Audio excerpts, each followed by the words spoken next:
Vous voulez acheter une imprimante 3D multicouleur, mais vous ne savez pas laquelle choisir. Franchement, je comprends. Il y en a des tas et les fabricants font exprès de nous perdre avec tout un tas de termes marketing. Alors dans cette vidéo, j'ai décidé de classer les 10 meilleures imprimantes 3D multicolores du moment. Il y a du bambou, il y a du Prusa, il y a des surprises. Et en numéro 3, il y a même une machine à 900 € qui met des claques à des machines 2 fois plus chères. Allez, on y va. Si cette vidéo te plaît, pense à liker et t'abonner. Ça nous aide énormément à faire grandir la chaîne. Et en plus de ça, chaque semaine, on te prépare une nouvelle vidéo sur le monde de la 3D. Et si tu souhaites aller plus loin et apprendre à concevoir tes propres modèles tout en maîtrisant l'impression 3D, on a développé une formation qui est certifiante, reconnue par l'État et finançable jusqu'à 100%. Tu pourras la suivre en individuel ou en petit groupe et tu seras accompagné pas à pas par un expert. Et on a déjà plus de 450 avis positifs, donc si ça t'intéresse, je te mets un petit lien en description.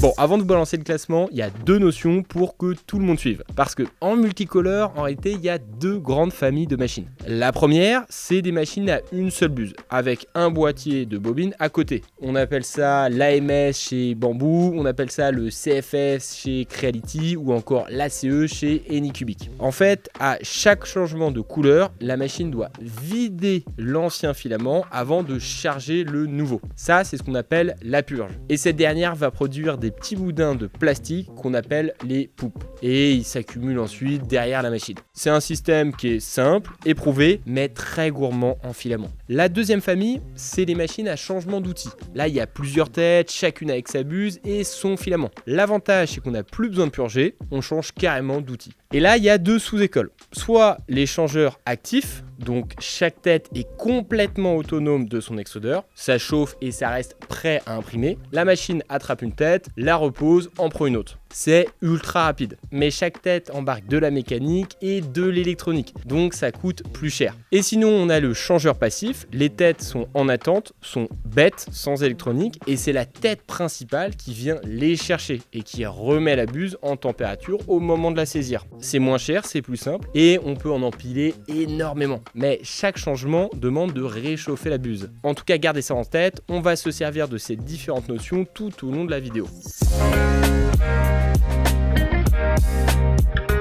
On ouvre le classement avec la machine qui a tenté de résister à la déferlante de Bamboo, la Cobra S1 de chez Anycubic. Elle est sortie il y a un peu plus d'un an avec disons quelques défauts de conception au lancement, soyons quand même assez honnêtes. Mais Anycubic a fait pas mal de travail, il y a eu des mises à jour, il y a eu des correctifs et aujourd'hui c'est une machine qui est beaucoup plus stable, que je peux me permettre donc de vous recommander. Sur le papier c'est vrai qu'elle coche pas mal de bonnes cases, structure Core XY qui est fiable, un boîtier qui est fermé, un hot-end qui est facilement remplaçable et surtout, si vous ne resterez pas là dans cette vidéo, son système multicouleur, l'ACE Pro, avec un vrai argument cette fois-ci, le boîtier est chauffant. L'intérêt c'est qu'il peut préparer et sécher vos filaments avant l'impression. Et quand on sait à quel point certains types de filaments humides sont une purge à imprimer, c'est potentiellement un truc qui est loin d'être gadget.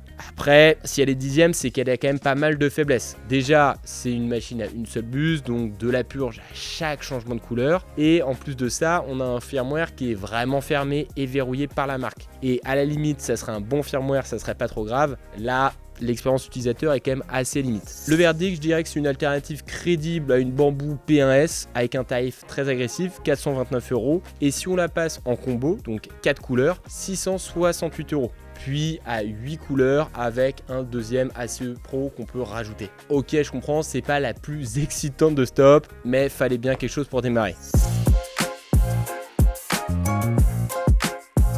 Numéro 9, difficile de pas en parler. La P1S, ça fait plus de 3 ans que cette machine est sortie et pourtant je trouve qu'elle tient toujours tête à pas mal de ses concurrents bien plus récents. C'est probablement cette machine qui a démocratisé réellement l'impression 3D multicolore auprès du grand public. Elle est fiable, elle est simple, elle a un écosystème bambou, donc ce qui fait qu'elle est ultra agréable d'utilisation. En plus, comme elle a quelques années, il y a une communauté immense qui l'utilise, il y a tout un tas de profils d'impression optimisés et ça pour toutes les situations. Si vous avez un un problème, vous trouverez facilement votre réponse à vos soucis. Le tout couplé à l'AMS, donc le système multicolore de Bamboo, ça fait qu'elle offre une expérience utilisateur qui est vraiment sympa. Vous le voyez à l'écran, mais c'est une machine qui est avec un boîtier fermé, donc elle est compatible avec tout un tas de matériaux techniques, ABS, ASA, polycarbonate. Évidemment une seule buse, donc à chaque changement de couleur ou de matériau, il y aura pas mal de purges et donc de déchets. C'est disons le prix de cette architecture. Mais franchement avec les baisses de prix successives de chez Bamboo, étant donné que c'est une vieille machine, le combo AMS se trouve régulièrement entre 500 et 550 €. Ce qui fait que le rapport qualité-prix commence à être vraiment intéressant, même si encore une fois c'est pas la dernière machine. En tout cas ça reste pour moi l'une des meilleures portes d'entrée pour découvrir le multicouleur sans pour autant se ruiner. C'est certes pas la plus innovante, mais ça reste une des machines que je recommande les yeux fermés. Et petite précision, la P2S aurait pu prendre cette place, parce que bon, techniquement c'est la nouvelle version, donc elle est mieux, mais elle est quand même vachement plus chère. Donc c'est pour ça que je l'ai pas mis dans le classement à ce niveau-là. Mais on en reparlera en fin de vidéo.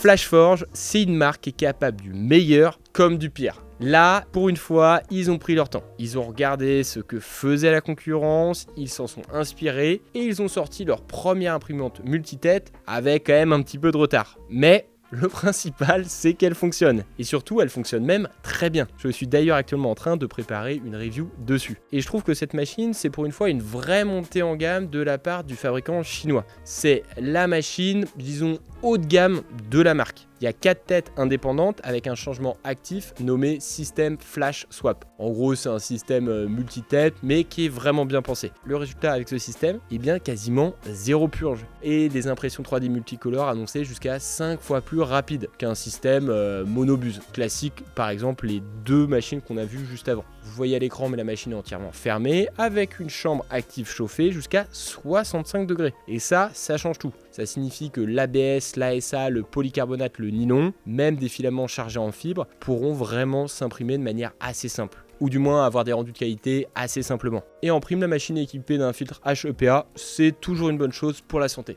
A noter également qu'elle tourne sous Clipper, donc ça c'est génial parce que c'est un firmware qui est ouvert, sauf que là on est avec une version qui est verrouillée par la marque. Donc c'est un peu dommage, mais je suis sûr que quelques bidouilleurs vont réussir à nous faire sauter tout ça assez rapidement. En fait ce modèle c'est une vraie concurrente d'une machine qu'on retrouvera un peu plus haut dans le classement, la Snapmaker U1. Avec cette fois un gros avantage en plus, les matériaux techniques. Franchement sur le papier elle aurait pu grimper un peu plus haut dans ce top, mais 1, la concurrence est très sérieuse cette année, et 2, j'ai pas encore testé la fiabilité sur le long terme avec ce modèle. Et c'est vrai que par le passé, cette marque n'était pas forcément la plus fiable. En tout cas, vous pouvez la retrouver à 929 € et très régulièrement en promotion aux alentours des 830 €. En tout cas, c'est exactement la machine qu'il fallait à la marque pour enfin rentrer dans la cour des grands. Elegoo est arrivé presque 2 ans en retard sur le marché multicouleur. Mais franchement, leur arrivée est une réussite. C'est clairement l'une, voire la machine avec le meilleur rapport qualité-prix du marché. Le combo est à 395 €. Donc ça signifie que pour moins de 400 €, vous avez une machine multicouleur. Franchement, on n'a jamais vu ça, surtout au regard des finitions. Niveau conception, ils ont décidé de pas trop se mouiller et ils ont voulu rationaliser à max les coûts. Il y a une seule buse, une architecture Core XY qui a fait ses preuves et un système multicolore à 4 bobines nommé le Canva, qui est très simple et efficace. Ils sont vraiment allés à l'essentiel, mais ils le font très bien. Je préfère 1000 fois ça à tout un tas de gadgets qui marchent une fois sur 2. Gros point fort de cette machine, c'est tous les matériaux techniques qu'on va pouvoir imprimer avec cette dernière et surtout, elle gère très bien le TPU en multicouleur, chose qui est quand même assez rare. Imprimer du flexible en général c'est relou, donc imprimer du flexible en multicouleur c'est encore pire. En tout cas pour moi le gros compromis sur ce modèle c'est le système multicolore qui n'a pas de boîtier fermé. Vos bobines elles restent donc à l'air libre. Ça signifie pas de stockage au sec, donc c'est pas des conditions optimales pour protéger vos filaments. Disons que si elle est dans votre salon ça va, mais si c'est dans votre garage tout humide ça va être problématique. Mais en tout cas pour découvrir le multicolore avec un budget qui est vraiment serré, sur en plus une machine fermée et qui monte à 350 degrés, donc c'est grâce à ça que vous pouvez faire des matériaux techniques, c'est très difficile de le faire mieux. Creality l'a sorti pour rattraper son retard sur la concurrence. Et c'est d'ailleurs avec cette machine qu'ils ont lancé leur système multicolore maison, le CFS. C'est une vraie alternative à Bamboo avec son écosystème qui est fermé. Là, son argument massue à cette machine, c'est son plateau. 350 sur 350 sur 350 mm. C'est un volume qui est énorme et qui a tout de suite séduit la communauté. Que ce soit pour fabriquer des cases de cosplay, des décos XXL, de grosses pièces fonctionnelles, c'est vraiment la machine pour ce type de projet. Les projets de ceux qui voient grand. Et son architecture Core XY apporte de la stabilité pour maintenir tout ça en termes de qualité d'impression. Surtout quand on est sur des impressions aussi grosses et aussi longues. Soyons clairs, elle n'est pas aussi fiable qu'une Bamboo ou qu'une Prusa. Et avec son système buse unique, il y a quand même énormément de déchets. Encore plus quand on est sur des grosses impressions. À part ça, ça reste quand même une super machine. Vous avez plein de possibilités avec et vous pouvez la trouver à 1300 € avec la version combo CFS et sans cette dernière à 1000 € pour la machine seule. A noter également qu'elle a pas mal de petites sœurs, donc il y a une K2 et une K2 Pro. Elles sont sorties plus récemment, elles font aussi très bien le job, elles sont un peu moins chères et on reste dans le même esprit. Avec évidemment certaines choses un peu réduites, notamment le premier truc, le volume. Mais pour le coup, je trouve que ces versions-là ont moins d'intérêt parce que le gros argument de cette machine, pour moi, c'est le volume avec la technique autour. Quand elle est arrivée sur le marché il y a un peu plus d'1 an, elle avait tapé très fort en repensant complètement l'expérience utilisateur et les projets réalisables. C'était clairement pas la première machine multibus du marché, mais c'était peut-être la première à le faire de manière instinctive et facile. Son architecture, une seule tête mais 2 buses, 2 filaments qui sont chargés en permanence, sans purge entre les deux. Couplé à ça évidemment les AMS, donc AMS 2 Pro notamment, et là ça commence à ouvrir une possibilité énorme en termes de multicouleurs ou multimatériaux. Ce modèle dès sa sortie a été adopté par pas mal de professionnels ou de gros particuliers qui veulent vraiment pousser à fond leur machine. Et au-delà de la simple couleur ou du multimatériau, c'est également sa chambre chauffée qui fait la différence. Là, les matériaux techniques passent sans broncher. Le tout sur un volume, comme vous le voyez, assez généreux. 350, 320, 325. On est au moment où je tourne cette vidéo plus d'1 an après sa sortie, ce qui est quand même une éternité au vu de l'impression 3D, notamment avec toutes les innovations qu'il y a actuellement. Et franchement, je trouve que cette machine est encore au top. Fiabilité reconnue, simplicité d'utilisation. Aujourd'hui, elle n'a plus rien à prouver et à la limite, les quelques petits bugs qu'on pouvait avoir au départ, maintenant sont complètement nettoyés et résolus. Comptez quand même 1750 pour la machine seule et 2000 € pour la version combo avec un AMS. Donc c'est pas non plus donné. Numéro 4, et là on entre dans le très lourd. Le système Index de Prusa monté sur une Core One. Donc ça c'est la nouveauté du moment. Et ici c'est très très fort. À chaque changement de filament, l'Index purge à peine 13 mg de plastique. 13 mg. Là je vous parle donc plus de tours de purge ou de gros boudins. Sur une grosse impression multicolore complexe, là on parle généralement de 20 à 30 grammes de déchets au total. Là où d'autres machines plus classiques qu'on a vues dans ce classement, c'est plutôt des centaines de grammes, voire même carrément des kilos. Le principe, c'est qu'on a jusqu'à 8 têtes avec un changement passif. Les têtes sont en attente et n'ont aucune électronique. C'est la tête principale, la Smart Head, qui chauffe la buse par induction au moment de la saisir. En gros, un peu comme une plaque de cuisson. On passe donc de froid à température d'impression en à peine 13 secondes. Ça reste quand même un poil plus lent qu'une Prusa XL à chaque échange, puisqu'il faut quand même remettre la buse à température. Et c'est justement ça qui rend le système simple et abordable. Bon après abordable, on est quand même chez Prusa, ça a un coût, c'est autour des 1000 € le kit, donc complet avec 8 têtes, et attention, il faut quand même ajouter à ça le prix d'une Core One. Là c'est minimum 1000 € en version démontée. Et il y a également une fonctionnalité qui pourrait arriver très prochainement et tout changer. Ça sera en fait la possibilité de monter des diamètres de buse qui sont différentes, mais ça dans la même impression. Donc vous auriez par exemple une buse en 0,2 pour les détails qui sont fins, et vous auriez une autre buse en 0,6 pour le remplissage. Ça, si la marque tient ses promesses, ça serait un game changer de malade, car on pourra ainsi adapter notre niveau de détail et surtout notre niveau de vitesse en fonction des zones d'impression. Ça serait vraiment un truc de fou et on pourrait aller bien bien plus vite et bien plus loin dans nos impressions 3D. Mais bref, en tout cas ce système, le tout installé sur la Core One, qui est en tout cas déjà une très bonne machine en Core XY fermée, va nous permettre d'aller assez loin en termes de multimatériaux. TPU, support soluble, filaments chargés, les premières livraisons viennent tout juste de démarrer et en tout cas j'ai très hâte de voir ce que la communauté va faire avec cette techno dans les mains. Bon, on attaque maintenant le top 3. On a 3 machines, mais 3 philosophies complètement différentes. Et si vous hésitez dans votre prochain achat, c'est probablement vers l'une de ces 3 que je vous conseille de vous diriger. Quand cette machine a été annoncée, j'étais très sceptique. Snapmaker, c'est vraiment une marque assez ambivalente. Elle a fait des super trucs comme des machines détestables. Et là, à ce moment-là, moi, je savais pas trop à quoi m'attendre. Et pour le coup, j'ai été agréablement surpris. Le concept, on a 4 têtes indépendantes, chacune avec son propre extrudeur et un changement actif, le Snap Swap. Les têtes restent préchauffées, prêtes à imprimer et la machine passe de l'une à l'autre en à peine 5 secondes. 5 secondes, là où un système monobuse met environ une minute quasiment parfois à purger. Résultat, on a déjà jusqu'à 80% de déchets en moins, le tout avec des impressions bien plus rapides. Et la machine, elle répond exactement aux demandes du marché. On a un vrai plateau, 270 par 270 par 270, du multitête et une belle base en Core XY qui file à 500 mm par seconde, ce qui est le nouveau standard en termes de vitesse. Et surtout, elle est très bien finie. Elle est facile à utiliser et le verrouillage des têtes a été testé sur plus d'1 million de changements.